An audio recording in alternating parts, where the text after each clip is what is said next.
Em 2 Samuel capítulo 6, quero ler 3 versículos, irmãos.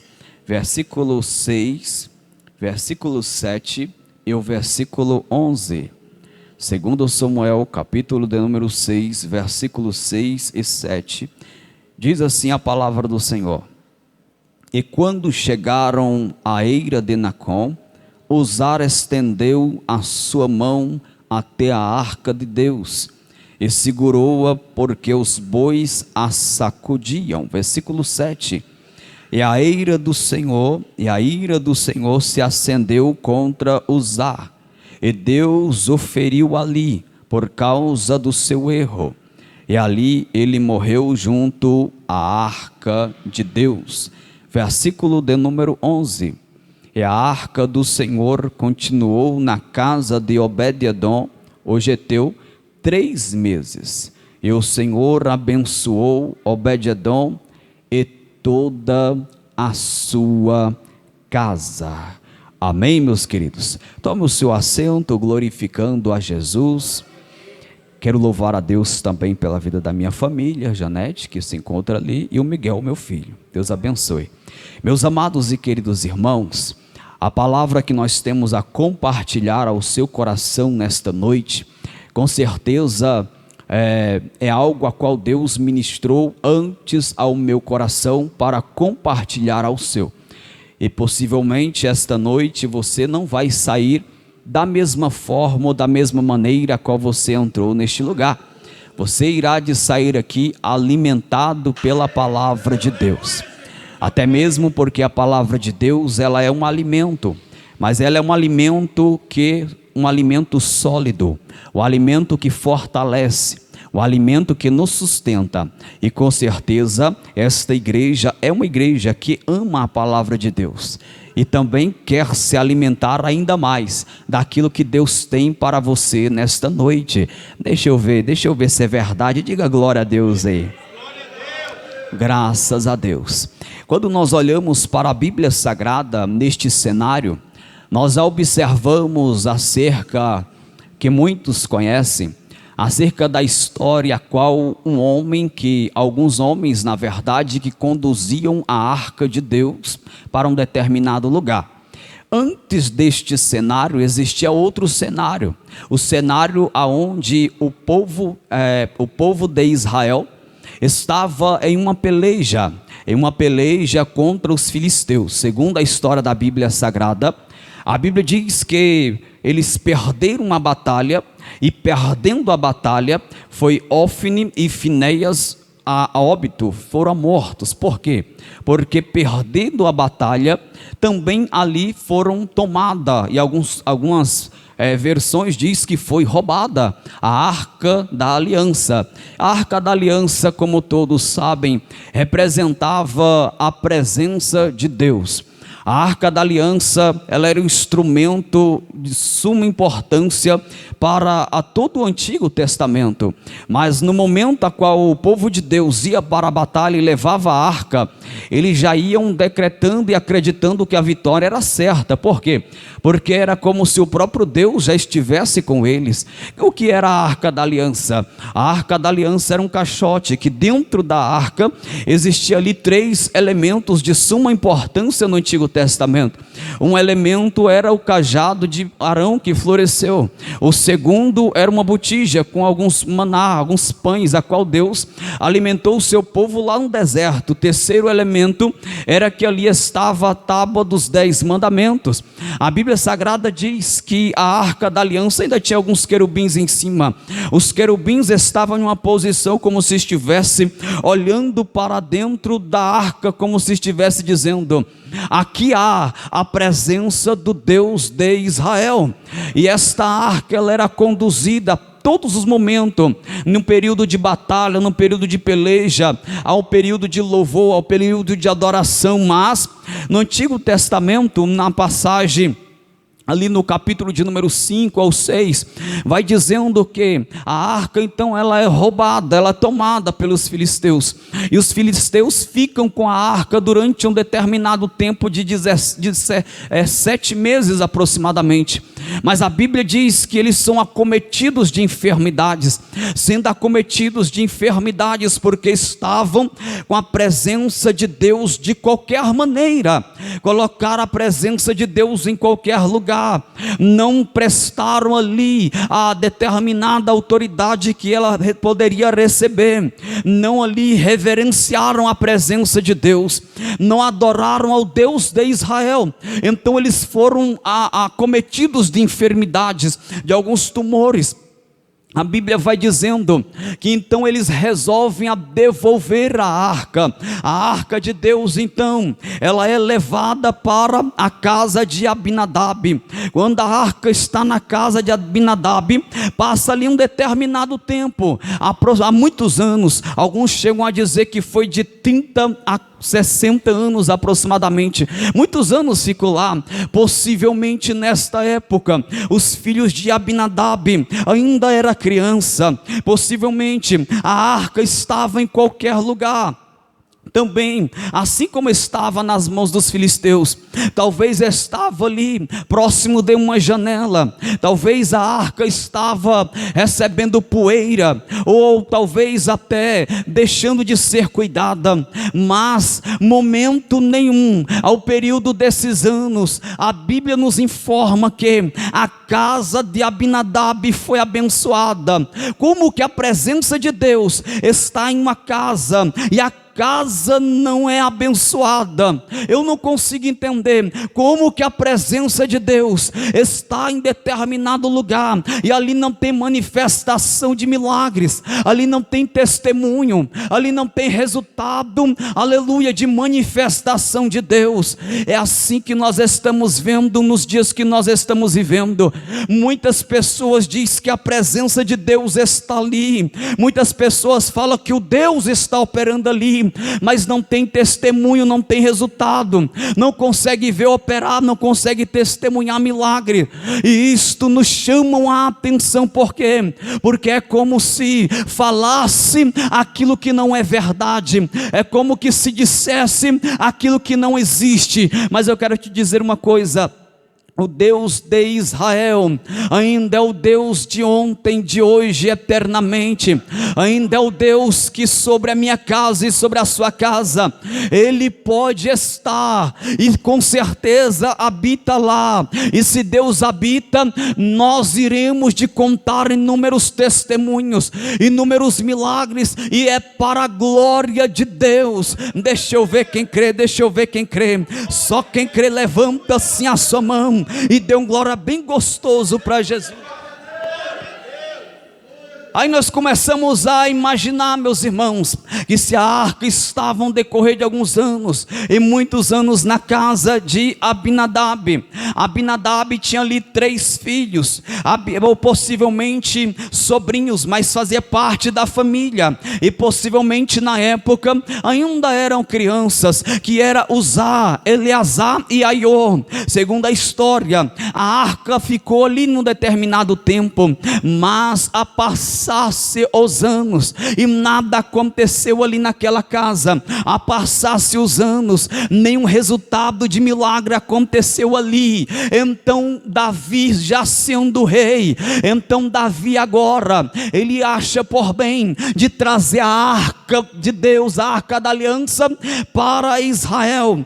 Prefere, agora ele tem uma ideia de conduzir a arca de Deus para Israel. A ideia é boa, o projeto é bom, agora vamos colocar em prática, vamos agora manusear, vamos transportar a presença de Deus, sabendo que quem trabalha com a presença de Deus, quem manuseia a presença de Deus, quem ali está tocando na presença de Deus, quem está falando sobre a presença do Eterno, quem está ali tendo esta tamanha responsabilidade, seja levita, aqueles que louvam, aqueles que cuidam da área do louvor, seja seja o sacerdote aqueles que estão na responsabilidade de ministrar a palavra da verdade, seja os profetas aquele que fala em nome de Deus. Não importa a posição, não importa o cargo, não importa, aleluia, a posição a qual Deus colocou. A maior importância é quando se fala da presença de Deus, quando se fala da unção de Deus,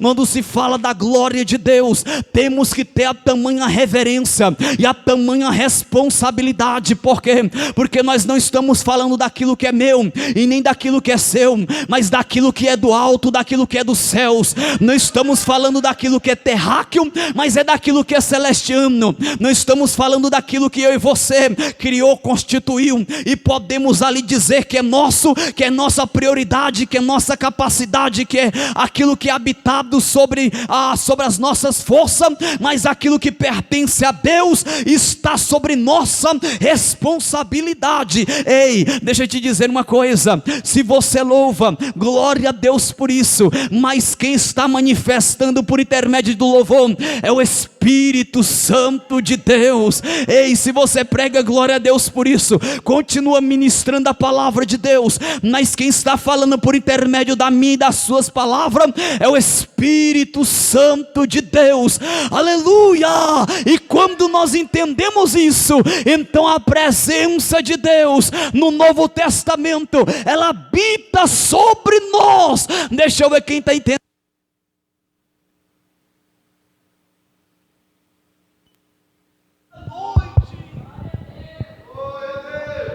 Oh glória, ela está no nosso meio nesta noite. Louvado seja Deus. Agora, se a arca de Deus vai ser conduzida, se a arca de Deus vai sair da casa de Abinadab para Israel, nós percebemos que alguns vão transportar a arca da aliança. Quem é que vai transportar a arca da aliança? Alguns soldados, alguns levitas, algumas pessoas vão transportar. Uns chegam a dizer que é soldado e outros chegam a dizer que é levitas, mas estão ali transportando a arca. Coloca a arca da aliança sobre uma espécie de uma carruagem, sendo conduzida por alguns bois. Segundo a história da Bíblia, agora a arca da aliança está sendo conduzida para o local aonde ela nunca poderia ser retirada. Agora perceba bem, meus irmãos, a arca da aliança está indo para o local onde ela nunca devia ter sido retirada.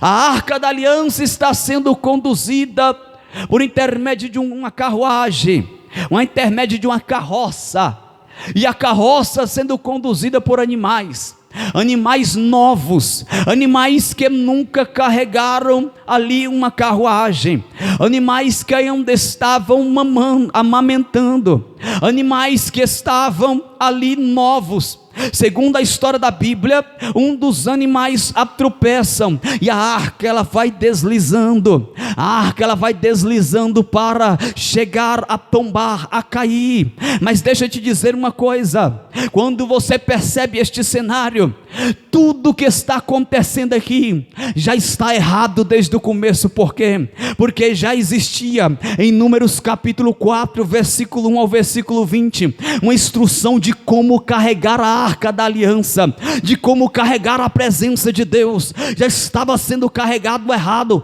Por quê? Porque eles estavam carregando a arca da aliança, assim como os filisteus estavam carregando também, ou seja, eles estavam imitando o que os filisteus estavam fazendo, ou seja, a igreja imitando o mundo. É como se a igreja olhasse e dissesse: olha, está dando certo ali, vamos fazer aqui. Ali está dando certo, então vamos copiar para cá. Se deu certo eles carregarem que nem tem Deus, e nós que temos, vai dar certo. Vamos copiar o que é bom. E tiver esta ideia. Deixa eu te dizer uma coisa: copiar o mundo nunca foi projeto de Deus. Copiar o mundo nunca foi projeto de Deus. Agora eu te digo uma coisa, e antes de dizer, eu já vou te precaver e te dizer, vou explicar e não se escandalize. Mas o mundo entrar dentro da igreja não está errado. A Bíblia diz: venha como estás. Então o mundo pode entrar na igreja? Sim, só que o mundo está extrapolando, não quer somente entrar na igreja. E quando eu falo entrar na igreja, é assim como você está: entrar e assistir e receber. Só que o mundo não quer somente entrar, o mundo quer ter atividades, assim como tocar nos nossos instrumentos. O mundo não quer somente entrar e tocar nos nossos instrumentos e fazer as suas apresentações, mas o mundo também quer ocupar a tribuna e ministrar a palavra de Deus. Só que o mundo não quer somente entrar, tocar nos nossos instrumentos e ministrar a palavra de Deus, ocupar a tribuna. O mundo também está querendo dominar a igreja. E eu quero te dizer uma coisa: é errado o mundo entrar? Não, errado é o mundo dominar a igreja. Mas eu quero te dizer uma coisa: a Bíblia Sagrada nos orienta: venha como está, mas não fique como está. Se o mundo entrou na igreja, tem que reconhecer a verdade, porque a verdade liberta, e a verdade liberta. Então o mundo tem que reconhecer que quem manda na igreja ainda é aquele que morreu pela igreja. Quem manda na igreja é o dono da igreja. E quando eu falo no dono da igreja, talvez alguém pode imaginar: a igreja pertence a fulano, porque fulano fundou a igreja. Não, a igreja pertence a ciclano, porque ciclano é o presidente da convenção, e a igreja é ligada à convenção. Então a igreja pertence a Deltrano. Não, o dono da igreja sempre foi o fundador da igreja. E quando nós olhamos para a Bíblia Sagrada, em Mateus capítulo de número 16, versículo 18, onde está escrito: Simão Barjonas, eis que digo que tu és Pedro. A palavra Pedro quer dizer fragmento de pedra, ou seja, tu é uma pedrinha pequena, mas sobre esta pedra aqui que sou eu, ou seja, o original da palavra pedra quer dizer rocha. Jesus estava dizendo: então, uma pedrinha pequena, eu sou a rocha, ou seja, tu é pequeno, grande sou eu. E sobre a minha igreja, então, a igreja tem um dono. O dono da igreja é a rocha. O dono da igreja, deixa eu ver quem entendeu isso. O dono da igreja é a rocha. Quem é a rocha? Jesus de Nazaré. O diabo está tentando de alguma forma, tentar dilubriar a mentalidade da igreja, tentar de alguma forma dominar a igreja. Ele pode até tentar a mente de algumas pessoas que ainda não conseguiu entender a verdade, mas deixa eu te dizer uma coisa: quem conhece a verdade que é Cristo, então a verdade liberta, a verdade transforma, a verdade restaura e prepara o homem para morar no céu de glória. Só quem crê nisso, só quem crê, joga a sua mão para o alto e vem comigo dando glória a Deus. Então a arca agora está sendo conduzida da maneira errada, porque estava copiando os filisteus. Por copiar os filisteus, agora eles têm uma consequência. Qual é a consequência? É que o transporte que era para ser um momento de alegria, um momento de felicidade, um momento de louvor, um momento de adoração, o culto de ação de graça agora está sendo impedido. Por quê? Porque eles têm que impedir o culto de ação de graça para fazer um culto fúnebre. O culto festivo foi impedido, interrompido, porque tiveram que fazer o culto fúnebre. A obediência leva ao pecado, e o pecado leva à morte. Agora eles têm que parar o culto de ação de graça para celebrar um culto fúnebre. Por quê? Porque a arca estava deslizando, e a arca estava quase a cair. Alguém com a sua intenção boa quer segurar. Ei, Deus não é movido com boas intenções, Deus é movido com a sua palavra. Se a palavra de Deus, aleluia, ser, aleluia, cumprida da sua maneira, da sua forma, da sua exata maneira e qual é transmitida, então é cumprida com o seu propósito. Então a Bíblia Sagrada diz que ele toca na arca e Deus permite, aleluia, ele ser fulminado na mesma hora. É fulminado na mesma hora. Então o rei Davi, presenciando todo aquele momento, toda aquela cena, o que ele faz? A Bíblia diz que ele agora sente medo. Deus não quer que nós sentimos medo dele. Nós não temos que sentir medo de Deus, mas também não temos que sentir medo do diabo. Não temos que ter medo de Deus, e nem medo do diabo, e nem medo de ir para o inferno. A Deus nós temos que ter reverência, a Deus nós temos que ter temor, a Deus nós temos que ter obediência, a Deus nós temos que entender que não temos que ter medo. O medo você obedece porque está com medo, mas a reverência você obedece porque você sabe que é o certo, a qual nós aprendemos e a qual nos leva a receber as bênçãos a qual os céus têm para nós. Então agora a Bíblia Sagrada diz, meus irmãos, que aquele que toca na arca é fulminado na mesma hora. Uzar é fulminado. Então Davi agora fica com o quê? Com medo. E em vez de levar a arca, conduzir a arca, ele transporta a arca para outro lugar. Mais uma vez a presença de Deus tem atraso a chegar em Israel. Mais uma vez a arca de Deus, ela pega outro caminho. A presença de Deus pega outro caminho, em vez de levar a Israel, e leva para a casa de Obed-edom. A Bíblia Sagrada diz que colocam a arca na casa de Obed-edom, por intermédio da autoridade de Davi. Mas a um certo dia, 3 meses se passaram, agora chega aos ouvidos de Davi, que a casa de Obed-edom, aleluia, e toda a família de Obed-edom está sendo abençoados por causa da presença de Deus, aleluia. Não sei se você pegou essa. Chega aos ouvidos do rei que Obed-edom e toda a sua casa está sendo abençoada por Deus, porque a arca da aliança estava lá. Davi ouvindo isso, posso imaginar Davi dizendo: mas quem tinha que ser abençoado era nós, quem tinha que receber a vitória era nós, e todo o nosso povo, toda a nossa família. Agora ele se arrepende de não ter ido buscar a presença de Deus, de não ter trago a presença de Deus, e ele vê que outros recebem a bênção e ele não. Ei, Deus está falando, não sei se você está entendendo. Outros estão recebendo a bênção, outros estão contando testemunho, outros estão vendo a bênção chegando na casa deles, e você só está ouvindo. Sabe por quê? Porque você não trouxe para você, você não trouxe para o local onde era para estar, que é na sua casa. Nesta noite o Espírito de Deus me manda lhe dizer: traga a presença de Deus para a sua casa, traga a presença de Deus para o seu lar, traga a presença de Deus para a sua família, traga a presença de Deus para a sua vida.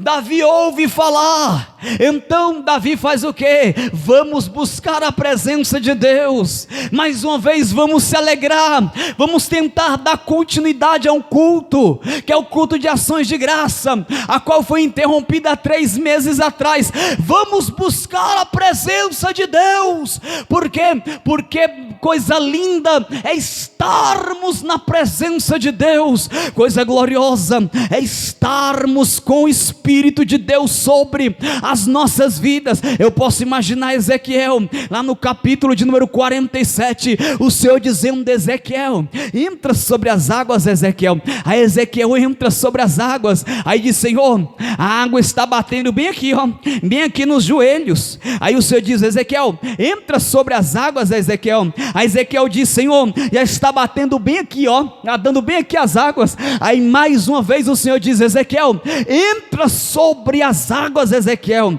Aí Ezequiel está dizendo: Senhor, já bate bem aqui nos ombros. Aí o Senhor diz: Ezequiel, atravessa sobre as águas, Ezequiel. Sabe por quê? Porque atravessar é mergulhar. Deus não quer que você só fica medindo aonde está as experiências do Espírito para contigo, não, as suas experiências para com o Espírito Santo, não. Deus está te dizendo nesta noite: mergulha, mergulha, mergulha. Mas pregador, já fui batizado, mergulha. Pregador, já fui renovado, mergulha. Pregador, já tenho visão, já tenho até revelação, mergulha. pregador já fala até em línguas, mergulha sobre as águas, pregador, eu já vi até os anjos irem de um lado para o outro, como Isaías, mergulha sobre as águas. Sabe por quê? Quem mergulha nas profundezas das águas, consegue ter uma visão ampla do que os céus têm para nós, e quanto mais você mergulhar, mais Deus tem para você. Só você que está entendendo, só você que está entendendo, levanta assim a sua mão e glorifica a Deus. Lembra quando nós entregamos a nossa vida a Cristo, irmãos? Eu estava conversando com o presbítero Juliano aqui, ele estava me perguntando, conhece o pastor João? Quanto tempo? Aonde? É bom que nem pergunte, é bom que nem queira saber de onde Deus nos tirou, é bom que não queira nem saber de onde Deus nos tirou, mas, da onde Deus nos tirou, para Deus fazer todo o processo de restauração, e nós ter a experiência de receber o Espírito Santo sobre nós, foi algo sobrenatural. Mas sobrenatural ainda foi quando fomos batizados no Espírito Santo, e melhor ainda quando nós começamos a buscar a face do eterno Deus. Mas Deus ainda tem mais para nós. Deus sempre tem mais para mim e para você. Todo culto que nós participamos, a gente tem costume de dizer: hoje o culto foi uma benção, hoje eu recebi uma palavra sobrenatural da parte de Deus para comigo. Deus falou muito comigo, mas eu quero te dizer, enquanto mais Deus falar conosco, enquanto mais Deus se manifestar para mim e para você, mais Deus tem para nós. Os céus não se revelou por completo para mim e para você. Deus não se revelou por completo para mim e para você. Deus sempre tem mais, Deus sempre tem mais, Deus sempre tem mais. Ah, pregador, entrei nessa noite pensando, será que hoje tem uma palavra diferente? Será que hoje eu vou sentir algo diferente? Deus tem mais para você, e cada culto, cada igreja que você entrar, Deus sempre vai ter mais para você. A cada momento em que você lê a palavra, Deus tem mais para você. A cada momento em que você se curvar para falar com os céus, Deus tem mais para você. Deus sempre vai ter mais para mim e para você. Nunca é o bastante, irmãos, porque senão nós vamos achar que somos o sabe tudo, o bam bam bam, o que tem todo o conhecimento e todas as experiências. Mas na verdade, Deus sempre vai se apresentar a nós. Interessante, irmãos, é lá em Atos capítulo 16, quando a Bíblia diz que Paulo e Silas, que estavam orando lá no interior do cárcere, todos conhecem a história. A Bíblia diz que há um terremoto, porém o terremoto foi somente no cárcere. Geograficamente pode procurar, não encontra um terremoto em Filipos, foi somente no cárcere. E você descobre que eles estavam orando e louvando, e Deus poderia abrir somente uma porta. O interessante é que Deus abriu todas as portas. Pegou essa? Só precisava de abrir uma porta, porém Deus abriu todas as portas. Sabe por quê? Porque aqueles que estavam próximo, que estavam em outras celas, ouvindo eles orar e louvar, também receberam de Deus. Como assim, pregador? Ouviram a palavra, ouviram louvores, ouviram oração, receberam a vitória. Eu quero profetizar sobre a sua vida, até quem está próximo de você vai receber a vitória. A sua vitória vai ser tão grande, que até quem está próximo de você também vai receber a vitória. Aleluia. Deus só precisava de abrir somente uma porta, porém Deus abriu todas as portas. E quando abre a porta, a Bíblia não fala que Paulo e Silas saiu de imediato. Sabe por quê? Porque o culto não é interrompido porque Deus liberou uma vitória, não. A vitória é o testemunho, mas o culto tem que continuar. A vitória da porta aberta é um testemunho, mas o culto tem que continuar. Então eles continuam o culto. Quando eles terminam o culto, agora eles observam que o moço estava para dar fim à sua própria vida, cometer um suicídio. Talvez hoje ele estaria com um tipo de depressão. E Paulo, olhando aquilo, diz: ei moço, não faz tal coisa, crê no Senhor Jesus Cristo que será salvo tu e a tua casa. O culto dentro do presídio teve uma alma para Jesus. E com a alma para Jesus, uma alma que precisava de 2 milagres. O primeiro era interior, o segundo era na sua casa.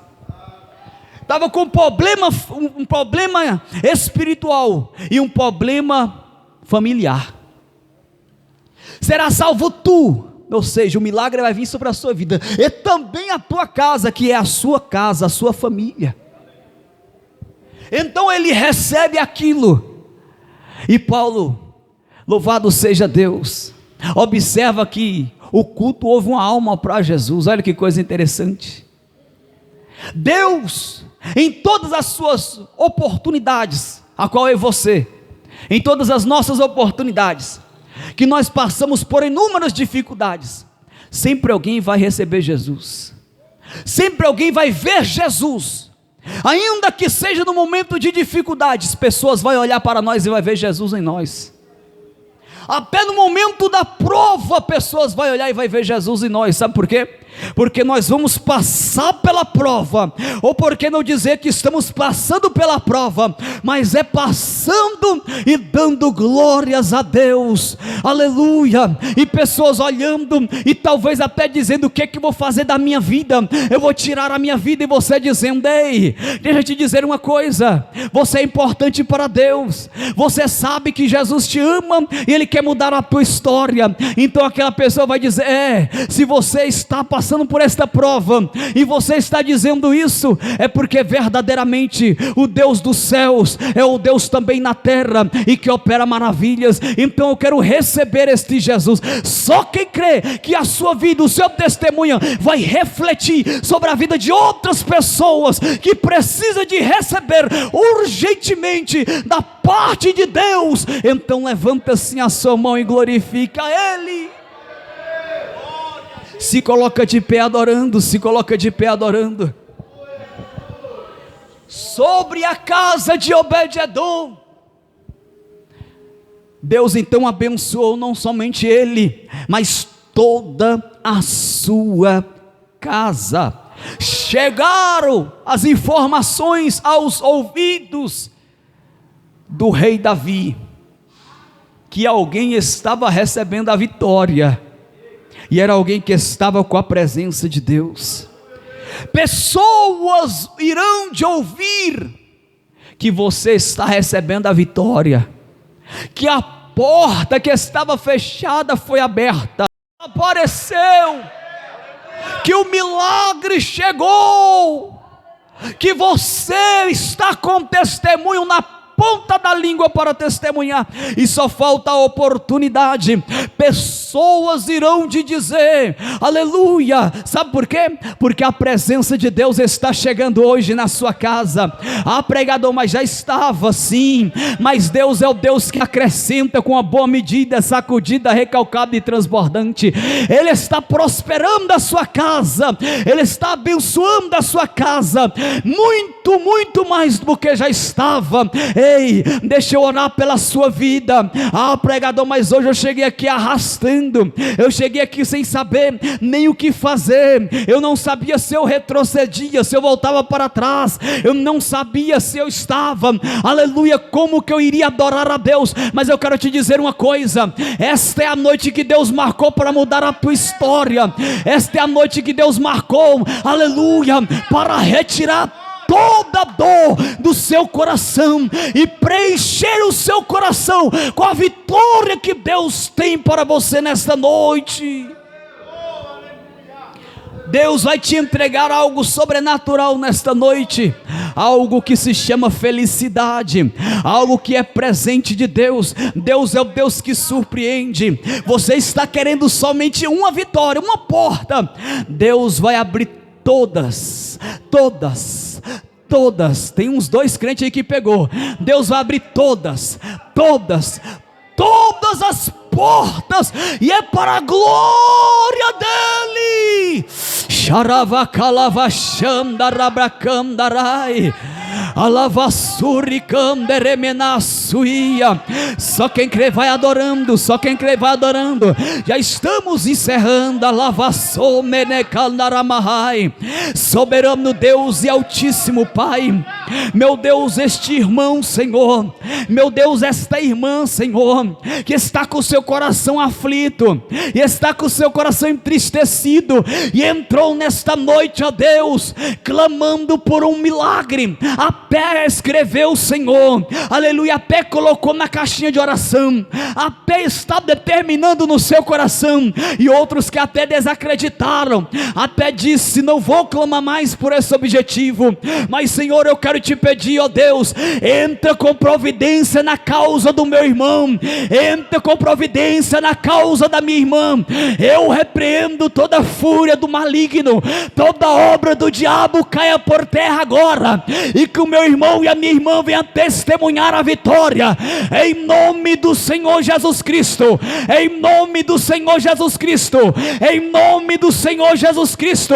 E só quem crê na sua vitória, só quem crê que vai testemunhar a vitória, joga a mão para o alto e dê um glória bem forte para Ele. Oh, Neravachandarabacandarabassumanagai, Alanchom de Calavaste e Condaravachandarabia, Erememecante levassuriam de leplaste de comanagahai, Iriam de plancho comenaravachandaramacai. Aleluia, sobre a tua casa, sobre a tua família, sobre o teu casamento, nenhuma praga vai prosperar. Toda obra do inferno já caiu por terra hoje. Louvado seja o nome do Criador, louvado seja o nome do Senhor dos Exércitos. Eu profetizo a falência de toda obra do diabo feita contra a tua vida, e eu profetizo a vitória. Só quem crê, só quem crê, só quem crê, dê mais um glória. Sharai chomanaravacantaravassurya.